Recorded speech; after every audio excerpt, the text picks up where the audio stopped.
Also, dass weniger wie gesagt, kommt. man kann sich als CDU hinstellen und sagen, die komplette Reform der europäischen Asylpolitik hat nicht funktioniert, bevor sie überhaupt in Kraft getreten ist. Das ist nicht meine Haltung. Es kommen nicht weniger, Frau Dröge. Und das Zweite ist, wenn wir darüber reden... Hey Leute, heute mal wieder eine spannende Folge von Markus Lanz. Diesmal mit der grünen Fraktionschefin Katharina Dröge, die für ordentlich Gelächter gesorgt hat. Ihr neuester Plan in der Asylpolitik klingt, als hätten die Grünen mal wieder was völlig Neues erfunden. Während sie von mehr Klarheit bei Polizei und Sicherheit spricht, kontert Philipp Amthor lachend. Und auch Lanz konnte sich eine skeptische Reaktion nicht verkneifen.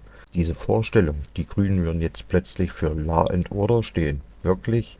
Das Regieren bekommt ihnen nicht gut. Schaut euch an, wie Dröge und Amthor sich da ein echtes Wortgefecht liefern. Auf geht's! Die Kreuze klar für die AfD, ja, das ist wunderbar. Wir schützen unser Land, das ist unser Ziel. Mit blauen Herzen geht's nach Brüssel mit viel Stil. Einen schönen guten Abend, ich freue mich sehr, dass Sie dabei sind. Herzlich willkommen zu unserer Sendung, in der wir gleich zu Beginn eine Frau begrüßen wollen, die zum ersten Mal, glaube ich, überhaupt bei uns zu Gast ist. Eine der wichtigsten Frauen bei den Grünen, Fraktionschefin im Deutschen Bundestag, linker Flügel und gerade auf der Suche nach neuem Spitzenpersonal.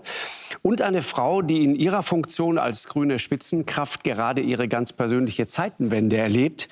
In Befragungen nämlich gaben viele Erstwähler rund um die Landtagswahl in Ostdeutschland zu Protokoll, Angst vor den Grünen zu haben. Also dieselben jungen Leute, die gestern noch in Umfragen Angst vor der AfD hatten, haben jetzt offenbar Angst vor den Grünen. Und wir wollen Sie fragen, wie kam es dazu, dass der Leibhaftige plötzlich offenbar keinen Klumpfuß mehr hat, sondern eine Wärmepumpe. Herzlich willkommen, Katharina Dröge. Ich freue mich sehr. Schön, dass Sie bei uns sind. Also die Dinge, die wir jetzt anders machen werden, sind auf der einen Seite, wir müssen um dieses Klimathema kämpfen. Das, wenn man sich anschaut, warum die Menschen gerade die Grünen wählen, dann ist es ja immer noch das Thema Klimaschutz. Das spielt in der Gesellschaft aber nicht die Rolle, die es vor ein paar Jahren noch hatte. Und wir müssen auf der einen Seite mehr in den Angriff, weil das, was Friedrich Merz in der Klimaschutzpolitik macht, das wäre ein Rückabwickeln all dessen, was man eigentlich machen muss. Und wir wollen auf der anderen Seite aber dafür werben, dass Klimaschutz auch einfach wieder Spaß machen kann. Das ist so ein wichtiges Thema, an dem wir gerade arbeiten. Das Zweite ist, in schwierigen Fragen mehr Klarheit zu haben. Auch das ist etwas, was die Grünen sich selber zumuten Sagen Sie mal wollen. Die ersten drei Themen, wo Sie mehr Klarheit brauchen? Sicherheit. Wir haben innere Sicherheit. Innere Sicherheit. Wir haben das nach dem furchtbaren Terroranschlag in Solingen auch als grüne Bundestagsfraktion umgesetzt. Unsere Innenpolitiker haben sehr kurz danach ein eigenes Papier vorgelegt. Okay, aber Sie haben es unterschätzt vorher, ja? Wir haben als Grüne dieses Thema nicht offensiv gespielt. Das war immer ein reaktives Thema. Das war immer ein Thema, da musste man uns nachfragen. Wir haben immer über andere Themen geredet. Und wir haben jetzt gesagt, das geht so nicht. Wenn wir wollen, dass die Leute uns vertrauen, auch im Bereich innere Sicherheit, dann müssen wir diejenigen sein, die die anderen treiben mit unseren Vorschlägen. Und deswegen reden wir über Polizei. Deswegen reden wir über Sicherheitsbehörden. Deswegen reden wir auch über mehr Befugnisse an der Stelle. Also was sind Sie jetzt? Sind Sie jetzt eine Law-and-Order-Partei? Eine Partei des Rechtsstaats. Auf und eine Otto Partei, Schilis Spuren? Natürlich nicht. Also wenn man sich unsere Vorschläge anschaut, dann sind die sehr differenziert und gut durchdacht. Also nehmen Sie beispielsweise das Thema Polizei. Meine Kollegin Irene Mijalic ist selber Polizistin und die weiß ganz konkret, was die Polizei braucht. Zum Beispiel einfach mehr bessere Ausstattung. Dafür werden die Bundesländer zuständig. Und da gibt es kaum Vorschläge von den Bundesländern aktuell. Aber teilweise ist das so, wenn die Polizisten Kontrollen machen, dann stehen die im Regen. Dann haben die noch nicht mal ein Dach über dem Kopf, wenn sie die Kontrollen machen können. Digitalfunk ist sowas. Total viele Überstunden, was zu einer absoluten Überlastung der Polizisten führt. Wir reden gleich ausführlicher darüber. Sie ernten gerade Kopfschütteln von zwei Herren, die hier in der Runde sitzen. Und was ist das zweite Thema? Das war jetzt schon das zweite Thema. Okay, drittes Thema? Das dritte Thema ist, dass wir eine größere Klarheit für unterschiedliche Wählergruppen brauchen. Wir haben ja gesehen, dass bei der Europawahl Menschen zu den Nichtwählern gegangen sind, Menschen zu Volt gegangen sind und Menschen zur CDU gegangen sind. Und wir haben in der noch mal ganz kurz. Größere Klarheit für unterschiedliche Wählergruppen. Ja. Das ist ja kein Thema. Das ist ja nur eine Analyse, ein Marketing. Nee, also um ein Beispiel zu nehmen. Unsere Landgrünen sagen Klima, ganz oft, innere Sicherheit. Und was ist das dritte Thema? Da kann ich ja gleich auch noch mal zukommen, nur um diesen Punkt einmal zu erklären, um das nicht zu verwirren. An der Stelle, sonst sind die Zuschauer ja am Ende verwirrt, wenn ich diesen Punkt jetzt nicht einmal erklären kann. Dann komme ich auch noch mal zum inhaltlichen Thema. Unsere Landgrünen sagen beispielsweise, ihr redet immer über das 49-Euro-Ticket. Was bringt mir das 49-Euro-Ticket, wenn bei mir Bus und Bahn nicht fahren? Und ich sage denen, das stimmt total. Und deswegen brauchen wir ein eigenes Angebot. Und das heißt eine Mobilitätsgarantie für den ländlichen Raum.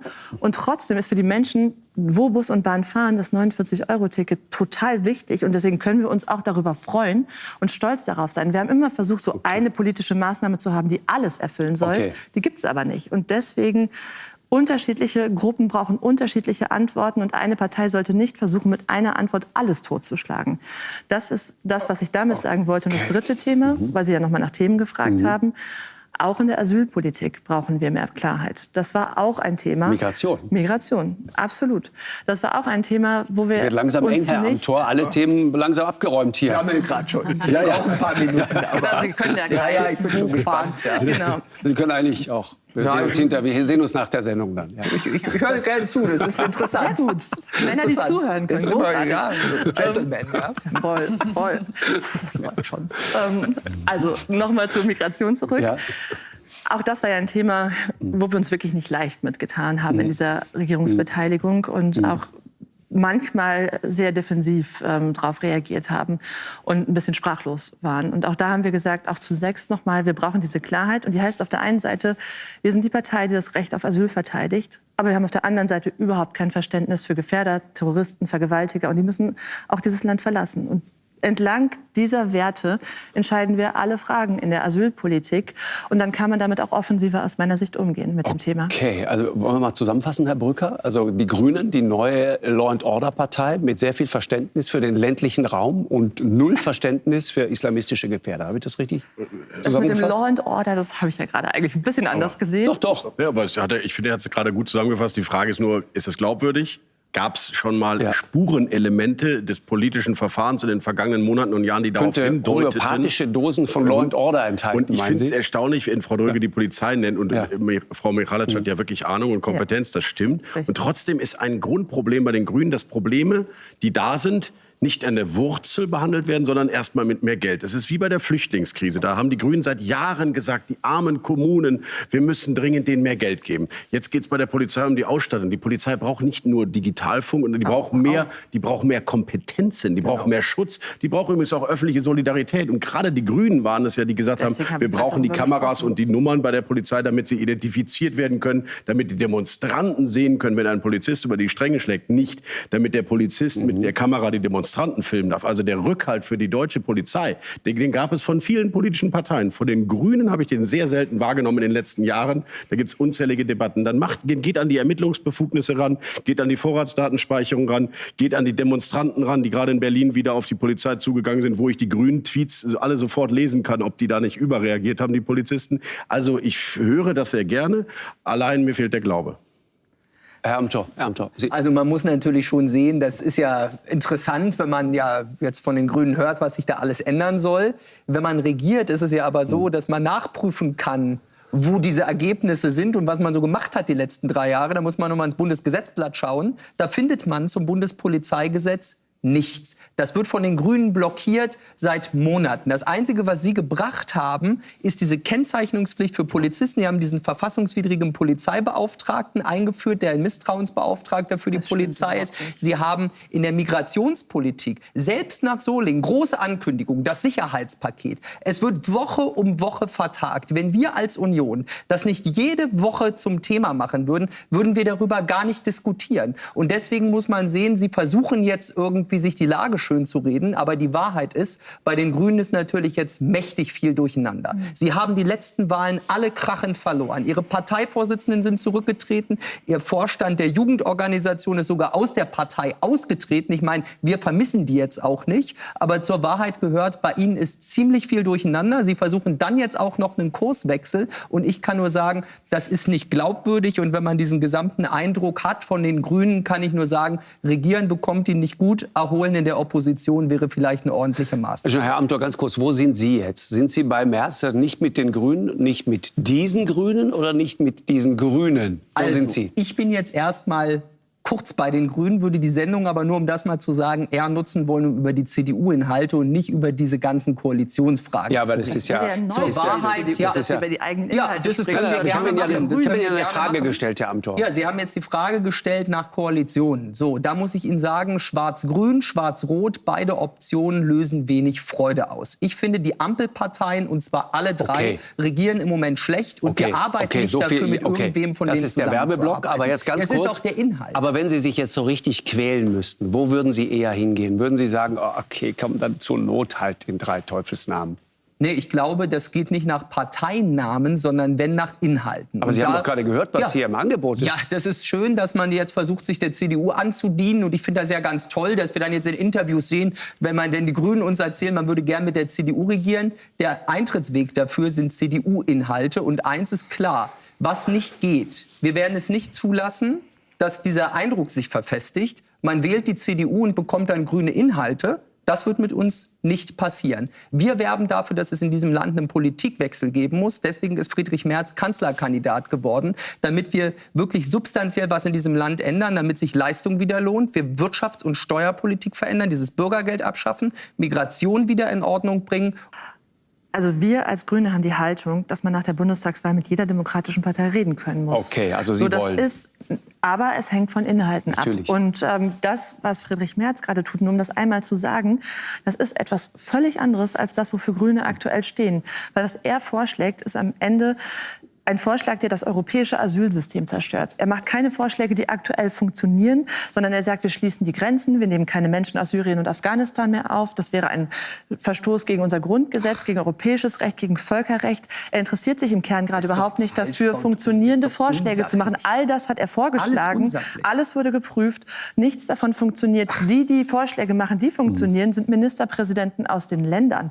Da kann man drüber reden. Aber Friedrich Merz hat sich darauf zurückgezogen, am Ende den Leuten zu suggerieren, dass er Lösungen hätte, von denen er weiß, dass er die selber nicht mal mit einer 50% plus X-Mehrheit alleine umsetzen würde. Und deswegen muss sich erstmal Friedrich Merz entscheiden, ob er zurückkommt zu etwas, was auch Humanität und Menschenwürde in den Mittelpunkt der Asylpolitik stellt. Es geht nicht nur um rechtliche... Ich habe Ihnen gerade sehr lange zugehört, Herr Amthor. Hören Sie mir an dieser Stelle auch einmal zu. Es geht nicht nur um rechtliche Argumente, auch wenn das Innenministerium das geprüft hat und gesagt hat, das ist eindeutig, sondern es geht auch um die Frage, was bedeutet das für Europa? Wenn Deutschland anfängt, seine Grenzen zu schließen, dann werden das die europäischen Nachbarländer auch machen. Es ist ja nicht so, als würde Deutschland alleine sagen, wir schließen die Grenzen, wir haben keinen Bock mehr auf gemeinsame Asylpolitik und alle anderen würden sagen, ah ja, dann kümmern wir uns für Deutschland mal mit drum, sondern dann schließen alle die Grenzen auch. Das ist das Ende der europäischen Asylpolitik und im Kern ist das der Anfang vom Ende Europas. Und ich dachte, die CDU wäre eine proeuropäische Partei gewesen. Dann braucht sie aber auch einen Parteivorsitzenden, der so handelt. Ja, so handeln wir aber auch. Herr Brücker, Sie einmal kurz Ihr sortieren. Vorschlag wäre, beide machen sich ehrlich. Einerseits, also eine wehleidige CDU, davon sind wir sehr weit entfernt, lieber Herr Eindruck Amthor. habe ich glaub, auch. Ja, also sehr weit.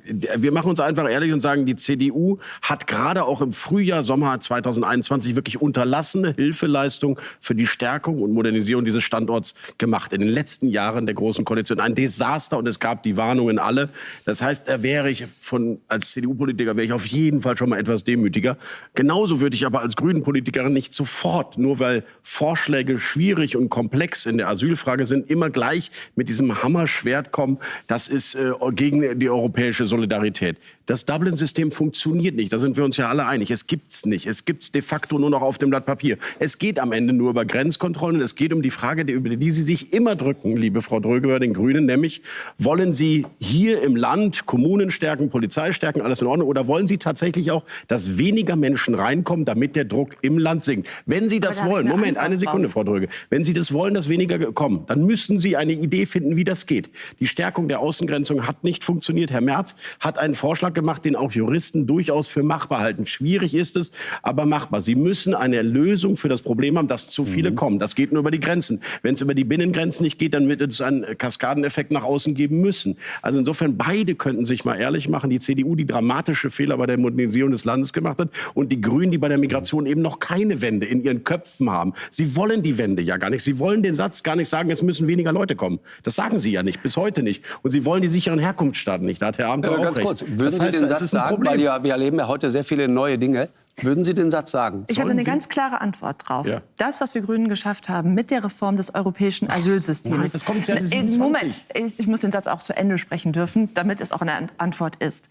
Also das, was wir geschafft haben mit der Reform des europäischen Asylsystems, übrigens für mich extrem schwer. Ich war da am Anfang nicht von überzeugt. Im Nachhinein sage ich Gott sei Dank, dass wir das geschafft haben, weil jetzt sehen wir ja, dass die Konservativen zu einem nationalen, weil er ja zu einem nationalen Asylsystem zurück will. Wir haben es geschafft, eine Einigung mit allen europäischen Staaten hinzukriegen. Das wird dazu führen, dass weniger Geflüchtete auch nach Deutschland kommen, wenn man einen fairen Verteilungsschlüssel hinkriegt. Weil das Problem, also es ist bislang bis ab 26 geplant. Die deutsche Bundesregierung hat sich gerade in Brüssel dafür eingesetzt, dass das schneller kommt. Wir Grünen haben das unterstützt. Wir haben der CDU übrigens auch angeboten, wir können die GEAS-Umsetzung in Deutschland vorziehen als eine Möglichkeit. Aber da ist Friedrich Merz bzw. Herr Frey als Stellvertreter vom Tisch aufgestanden und gegangen, als es dieses konkrete Angebot gab. Welcher Teilbereich der Vorziehung würde denn zu weniger Flüchtlingen in Deutschland führen? Genauso. Also beispielsweise die Sagen Sie mal ganz Flughafenverfahren. konkret. Das ist ein Teil von GEAS, das kann man Flughafen. vorziehen an der Stelle. Zweitens, das, was wirklich... Doch keiner über die Flughäfen. Das, was wirklich etwas bringt innerhalb der Europäischen Union, ist eine vernünftige Verteilung. Sie haben ja selber gesagt, wie schwierig Dublin gerade gibt's seit funktioniert. 10 Jahren nicht, Frau Und deswegen Dröge. Machen Sie ist sich das doch in mal GEAS ehrlich. gerade verhandelt worden zwischen den Gibt's seit 10 Jahren europäischen nicht, die faire Ländern. Verteilung. Ich sage ja gerade, dass das eine Einigung ist, die es auf europäischer Ebene jetzt gibt. Und was wir in der Asylpolitik immer wieder erleben, ist, dass Reformen noch nicht mal gewirkt haben. Und schon sagt man, das reicht nicht, ohne sich überhaupt anzuschauen, was davon auch funktioniert, wenn es denn mal wirksame kommt. Maßnahme. Also, dass weniger wie gesagt, kommt. Sie man gibt es kann nicht. sich als CDU hinstellen und sagen, die komplette doch mit der Reform der CDU nichts zu europäischen tun. Reden Sie mit Asylpolitik der hat nicht Bundespolizei. funktioniert, bevor sie überhaupt in Kraft Das getreten hat nichts ist. mit Das der ist CDU nicht zu tun. meine Es kommen Haltung. nicht weniger, Frau Dröge. Und das Keine Zweite einzige ist, Maßnahme wenn wir wirkt darüber bisher. reden, wie wir ansonsten Migration steuern, dann sind Migrationsabkommen, und zwar faire Migrationsabkommen, die Herr Stamm für diese Bundesregierung verhandeln soll, ein Schlüssel. Weil das, was früher immer gemacht wurde, zu sagen, wir machen Rückführungsabkommen, wir haben die Idee, wir finden mal einseitig Länder, die Geflüchtete zurücknehmen, ohne denen irgendein vernünftiges Angebot zu machen. Das hat natürlich zu Recht nicht funktioniert, weil die Länder sich gesagt haben, wo ist hier Augenhöhe? Deswegen macht diese Bundesregierung etwas anders und sagt, wir gucken, dass es auf der anderen Seite legale Zugangswege gibt. Weil wenn man sich wirtschaftspolitisch das anschaut, wir haben 400.000 Arbeitskräfte das war jetzt ein netto, die wir anderes Thema. pro Jahr brauchen. Und deswegen sind legale Zugangswege auch total wichtig. Die sind doch Und das bestreitet ist doch keiner, Bestandteil dass dieser die- Migrationsabkommen, Das die ist wir ein ganz anderes verhandeln. Das ist überhaupt kein Doch, es anderes bestreitet Thema. keiner. Wenn Sie trotzdem Natürlich ist es diejenigen kein nicht anderes zurückbringen Thema. können, die kommen, ohne dass sie einen legalen Zugangsweg hatten und ausgesucht wurden. Sorry, Sie müssen die einen runterbringen, um die anderen zu holen. Geht doch gar nicht anders. Und das geht am Ende nur über Diese Kontingente. Trennung ist künstlich und funktioniert Nein, so nein, nicht. das ist Erster doch- Punkt. Zweiter Punkt ist, die Menschen kommen Alle ja zu uns, europäischen sie Länder fliehen. wollen das Und das ist eine Sie Frage. müssen nicht alle zu uns kommen. Das kann man regeln. Das Es ist wäre Kapitulation super, der Politik, wenn mir eine wenn Sie Frage sagen, gestellt Migration würde, ist ein dass ich sie Schicksal, auch dann das über uns kommt. Das kann man beantworten ändern. Das ist traurig Migration anzusehen. ist, dass Menschen vor Krieg, vor Terror, vor Gewaltigung fliehen. Ich sage Ihnen eine Zahl dazu. 11 Kinder ertrinken jede Woche im Mittelmeer. Und deswegen 11 sollte man diese Kinder. Fluchtrouten stoppen, Und dass die heißt, Leute sich gar nicht erst kein- auf den Weg machen. Also ich habe selber Kinder. Ich kann Ihnen sagen, keine Mutter wäre bereit, mit ihrem Kind auf diese lebensgefährliche Route über das Mittelmeer zu gehen, wo sie weiß, dass es eine Wahrscheinlichkeit gibt, dass sie mit ihren Kindern ertrinkt, wenn die Situation, in der sie gerade ist, nicht so fürchterlich wäre, dass sie keine andere Alternative hat. Und deswegen reden wir hier über Menschen. Genau, Und das ist mir ein deswegen wichtiger Punkt. Das reden lasse wir ich mir nicht darüber, vorhalten, dass ich das wenn anders diese sehe. Menschen Das lasse ich mir hier nicht vorhalten, dass ich das ankommen, anders sehe. naja, wenn man sagt, Nein. Migration begrenzen heißt irgendwie, die Leute sollen nicht kommen, Ja, dann das heißt aber nicht, wenn dass wir deswegen Geflüchtete kein an der Asylrecht europäischen und keinen Grenze Schutz wollen. ankommen, sagt man ihnen, sorry, du bist da, ich möchte dich nicht, geh zurück aufs Frau Mittelmeer und Dröge, es ist ertrinke. doch ganz, nein, das ist doch, das sagt niemand. Frau Dröge, es ist ganz einfach. Warum kommen die Leute über diesen gefährlichen Weg über das Mittelmeer? Ja, hab Weil ich sie gerade am gesagt. Ende belohnt werden damit, dass man hier bleiben kann. Das ist faktenfrei. Und deswegen müssen wir. Das ist Ja, na, das ist die faktenfrei. Realität. Am Ende stellen die Leute einen Asylantrag und sind in Deutschland. Also und die deswegen Menschen, müssen wir die die zu uns Situation kommen, so sind aus lösen, dass sich die Syrien, Menschen, aus lassen Sie mich das Afghanistan, ausführen, und sie wenn Sie hier so einen fliehen harten vor Angriff bringen, Krieg und dass wir Terror. hier irgendwen im Mittelmeer ertrinken lassen wollen. Wir wollen, dass die Menschen nicht sterben, sich auf diesen Weg gar nicht begeben. Dafür müssen wir aber vor Ort die Asylprobleme der Welt lösen. Wir müssen investieren in Entwicklungshilfe, wir müssen investieren, vor Ort in die Situation, aber es kann sich nicht die ganze Welt auf den Weg machen aus welchen nach Ländern kommen die Europa. Menschen zu Und uns? deswegen Wissen Sie ist das? für uns wichtig, natürlich, ich kann Ihnen die Zahlen auch bringen. Dann Und sagen sie Sie das kommen, mal.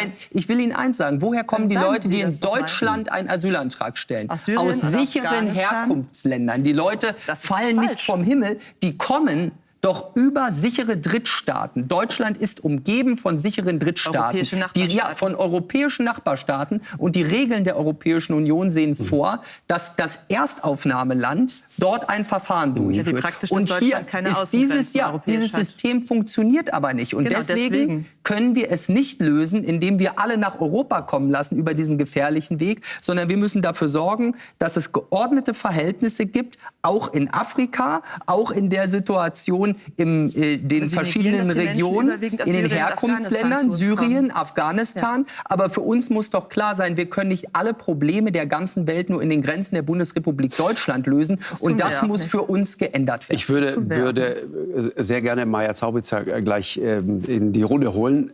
Aber eine Frage habe ich noch. Ja. Theoretisch, weil Sie immer wieder Afghanistan und Syrien sagen. Absolut. Das heißt, 35 Millionen Afghanen wären asylberechtigt. Ja, nicht nur in Deutschland. Also wenn man sich anguckt, aber welche de facto Länder... gelebte Wirklichkeit, gelebte politische Realität. Wenn wir über Europa sprechen, ich sag mal, wenn man mit jemandem, müssen nicht mich fragen, aber wenn Sie jemanden wie Gerald Knaus oder andere fragen, die sich zu dem Thema ernsthaft beschäftigen und die Fakten und Daten kennen, Österreich winkt durch, Italien winkt durch. Das ist das, was passiert, und das Zielland ist Deutschland. Das heißt, theoretisch, rechtlich wäre es doch so, man müsste im Grunde sagen, knapp 40 Millionen Afghaninnen haben dann das Recht, in Deutschland Asyl zu finden. Das ist so. Also die Länder, Würden Sie so weit gehen? die Länder, die am meisten aufnehmen, sind die Nachbarländer und sind gar nicht Länder in der Europäischen Union. Deutschland ist das Land innerhalb der Europäischen Union, wo mache nur viele kommen. einen theoretischen Gedanken, Genau, aber das der aber passiert ein ja wichtiger nicht. Gedanke ist. Das passiert ja nicht, sondern die Leute fliehen ja überwiegend erstmal in ihre Nachbarländer. Ja, ist richtig. Und deswegen in denen die sollte man Situation jetzt, auch nicht besonders gut ist, wie Sie genau, wissen. aber deswegen sollte man jetzt nicht den Deutschen oder Europäern das Gefühl geben, dass jetzt alle Menschen aus Afghanistan hierhin kämen. Das würde wieder Würden zu Sie einer sagen, Frau Verunsicherung Drügge, der Debatte führen.